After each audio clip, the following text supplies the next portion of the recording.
Hello and welcome. Today, new releases in 2026. I am looking out for. Welcome back to Bookmas. My name is Megan. Stick around for a while. Today I have for you 13 books that I'm looking out for in the year 2026. These are either continuations of series that I've started and need to finish, or I'm waiting for the next book to come out, or maybe they're from my favorite authors who are releasing a new series, a new book, a new standalone, whatever that may be. We have a general mix of genres: romance, fantasy. I would say those are the main two. We might have some like dark romance, romantasy, other things sprinkled throughout, but probably romance and fantasy are the top genres of this list. If you know of any other books coming out in 2026 that you think I'd be interested in, please let me know, because I'm always looking out for some new releases, for some new series, new authors. I can't wait. I think this is going to be a really good year of releases based on this list, so I'm sure there's more that I don't know about. Let's just get right into the 13 books. Book number 1, The Night We Met by Abby Jimenez. This is coming out on March 31st. This is the second book in one of her interconnected standalone series. I want to say it follows Just for the Summer or Say You'll Remember Me. I think it's Say You'll Remember Me. Abby Jimenez is one of my favorite romance authors. Say You'll Remember Me was a 5-star this year, so I'm very excited to read her next book. I feel like she comes out with one almost every year, which is great for me. Sometimes it can be a little bit TikTok-fied, which I don't love and completely, I'm not completely on board with that. I'd rather a book feel timeless. Like, the existence of a technology or a phone is fine, but when it's focused on that or it's a main concern or element, I'm kind of like, you just aged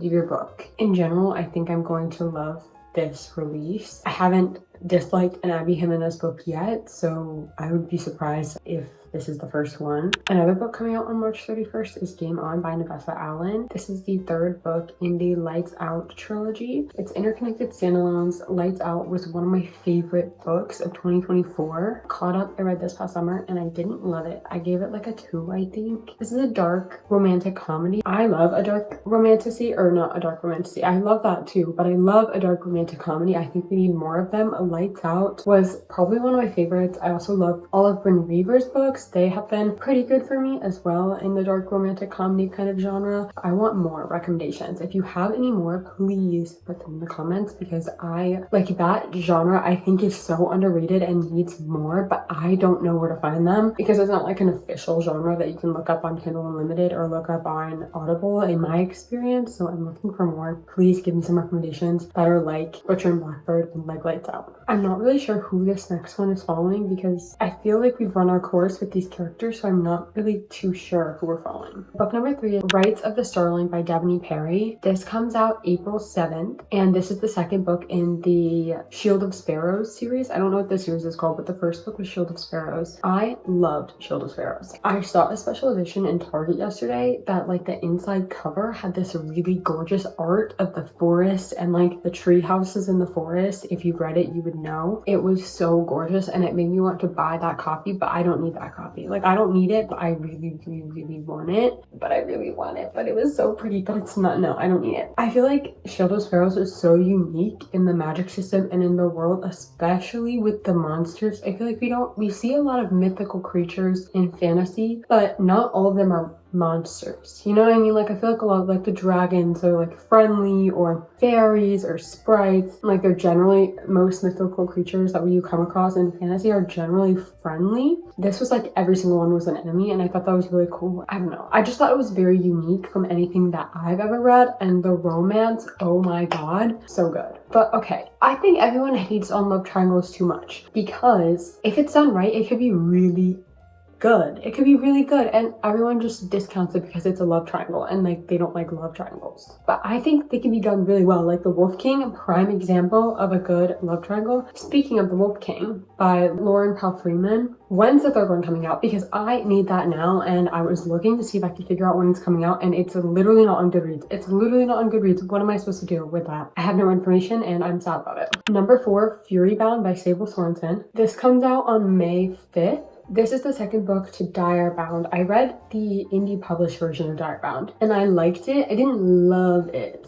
but I liked it. And this is another example of a kind of good love triangle. I think the issue with Dire Bound is like it was quite clear who you were going to end up with to me, and so it took away from the love triangle a little bit. But in general, I think it was done like it was supposed to be done, like it was well done. I'm excited for this one, but not as excited as the other three that I've mentioned, because Direbound got picked up for traditional publishing, and I'm a little bit worried about how that's going to maybe change the trajectory of the second book, or I'm not sure. I'm not completely sure, but I'm a little bit worried about it being traditionally published, or maybe it could be better, because I felt like what Direbound needed was a little bit more editing. So maybe I've talked myself out of it. Maybe I think it's going to be better with the traditional publishing rather than worse. I think it could affect the storyline maybe more negatively. But also, I don't know shit about publishing, so who knows. Book number 5, The Knave and the Moon by Rachel Gillig, and it comes out on September 1st. This is the second book in the Night and the Moth.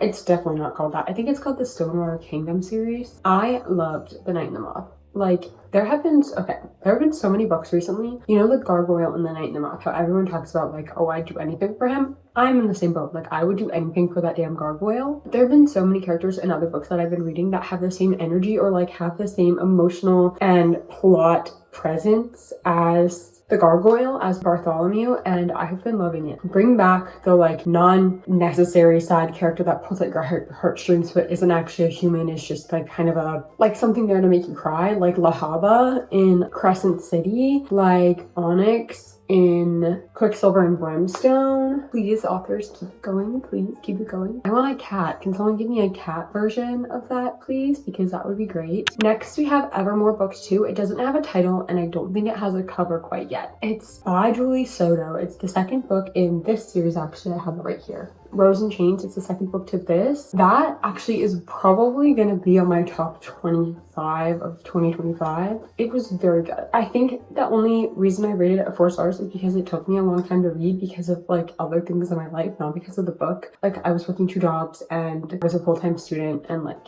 just a lot of things going on, I feel like. And that made me not read it as quick as I normally would, but I think if I had been able to read it that quickly, I would have ate it up, like more than I read it. It's like a Hermione fanfic, but it takes the traditional if Voldemort won the war and then like kind of goes off from that, and it also is very Beauty and the Beast retelling vibes, which I also wasn't expecting but I loved, and like it probably should have been obvious because Rose and Chains, like that is so Beauty and the Beast coded. I didn't pick it up until after I read it, but that's okay, it's okay. The Wings That Bind by Briar Boleyn, that comes out on March 10th. I think this is the 3rd book in the series. I have the first one on my TBR card and I really want to read it. It is On Wings of Blood, I think is the first book. The second book, I don't know what it's called, and then the 3rd book is going to be this one. Now, hopefully by March 10th, I have finished both of the first book and the second book, because I would love to read the 3rd book when it comes out if I like the first book. Now, if I don't like the first book, completely scrap this, what I'm saying, because obviously I'm not going to read on. But I have a really stunning edition of this, the first one, On Wings of Blood. It's like red, it has the dragon on the front, and then it has like scales, sprayed edges that look like dragon scales. Like dragons in books. I want to rewatch How to Train Your Dragon, because that used to be one of my favorite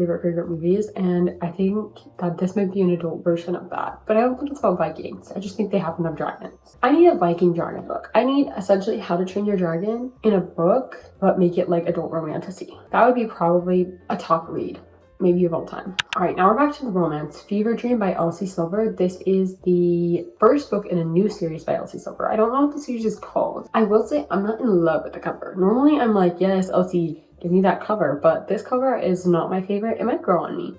But it doesn't give what her normal covers give. I'm not sure. And I don't know if it's connected to Rose Hill. I don't know if it's connected to Chestnut Springs. I don't know. Like, I haven't read the last Rose Hill books, which I really do need to read. I haven't read the last Rose Hill books, so I don't know how it's connected, if it's connected to any of the previous series. But I'm pretty sure it's a small town cowboy romance like her regular. And hey, I'm gonna read anything Elsie writes, so I'm here for it. Oh, I think I forgot to say, Fever Dream is coming out May 19th. Broken Dove by Dani Francis. This is coming out on May 12th. This is the second book, the book after Silver Elite, which Silver Elite I didn't love. I was entertained, but I didn't love it. I think a lot of things just like, first of all, it wasn't dystopian. Second of all, I think a lot of things could have been done better, and it felt like, I don't know, it almost felt like Sarah J Maas. Like, it kind of did. And I'm not saying that it was like that's her cover name. Dani Francis isn't a real person. That's just a pen name. That's the word I was looking for. It's a pen name. I'm not saying it's a pen name for Sarah J Maas. I don't necessarily believe that whole conspiracy theory, but it felt like a Sarah J Maas book in the way of like the characters, the magic, like your main characters are so powerful that like very clearly no one else stands a chance. The only figures of good, it seems, in this entire world. I don't know. It felt like very Sarah J Maas-esque, but I don't think it was Sarah J Maas. And I feel like if you read it, you maybe can understand what I'm saying there. However, I am going to continue on with the series because I want to see where it's going. I want to see if it improves. I want to see if Dani Francis maybe took some of the criticisms, or like I want to see where it's going. And I feel like with the way the first book ended, I need to continue on. In Her Own League by Liz Tomforde on March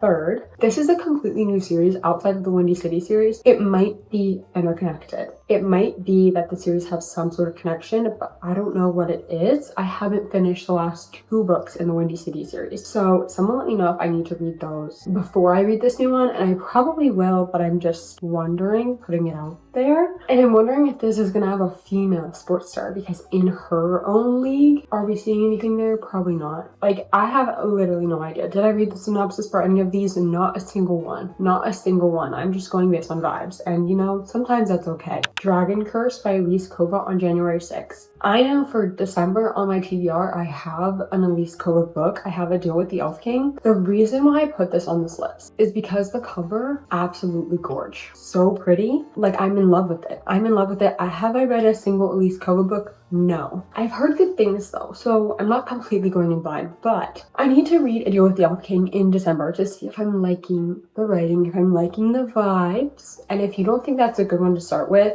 let me know. But I'm really excited for this new book because first of all, dragons. Second of all, it's gorgeous and I want to own it because, again, I've said this many times, what am I if not a sucker for capitalism and materialism? Actually, I wouldn't say I'm a sucker for capitalism. I would say I'm a sucker for materialism, but they kind of go hand in hand. So here we are. I really want it. Like, I just want it, and it's really pretty, and I want it, and it's really pretty, and I want it. Fae Alchemy Book 3 by Callie Hart, and it comes out on November 10th. Let me fangirl real quick. Wait, hold on.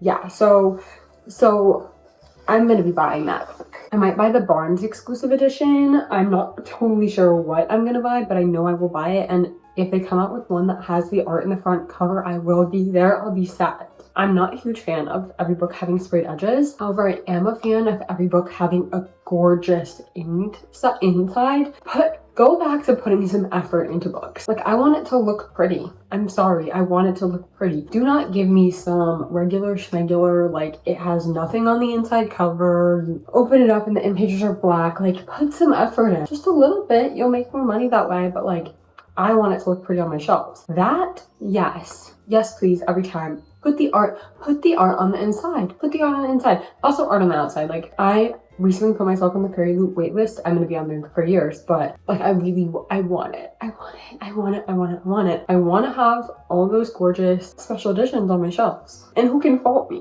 One day it will be me, and I promise. Last book, Harvest Season by Brynne Weaver. This comes out on June 9th, so it's gonna be a fall inspired book. Very excited for this. I really loved the first book in this interconnected, or no, it's not even interconnected standalone. It is a series. The first book was Taurus Season. Harvest Season, I believe, is following the same characters. If it's not, that is absolutely diabolical evil, because the way the first book ended was criminal. It was criminal. I need it now. So I'm so glad it's coming out quite quickly. And I think it's gonna have 4 installments, one for each season. So we had summer, we're having a fall. I'm assuming next will be winter, so we're gonna get a Christmas book next year from Brynne Weaver. And then after that, it's gonna be spring. So hey, I'm happy about it. Don't question me, I'm ecstatic. You know what would be even better? We have Harvest Season, maybe prediction, 'tis the season. I'm just saying, it's right there. It's right there. Maybe use it. Like, am I a genius? Somebody put me on her team. Someone put me on her team. That's all the books I have for you. Thanks for chatting again. Like, hello, it's day 7. Oh my god, we are a week into December. Like, are we okay? Like, someone help. It's going so fast, and I literally just made my Christmas list, like, yesterday. That's ridiculous. Okay, Well, Etsy, check it out down there if you're looking for a gift for a reader or yourself this holiday season. Buttons, push them, you know the drill, like I said, and I'll see you tomorrow. Bye.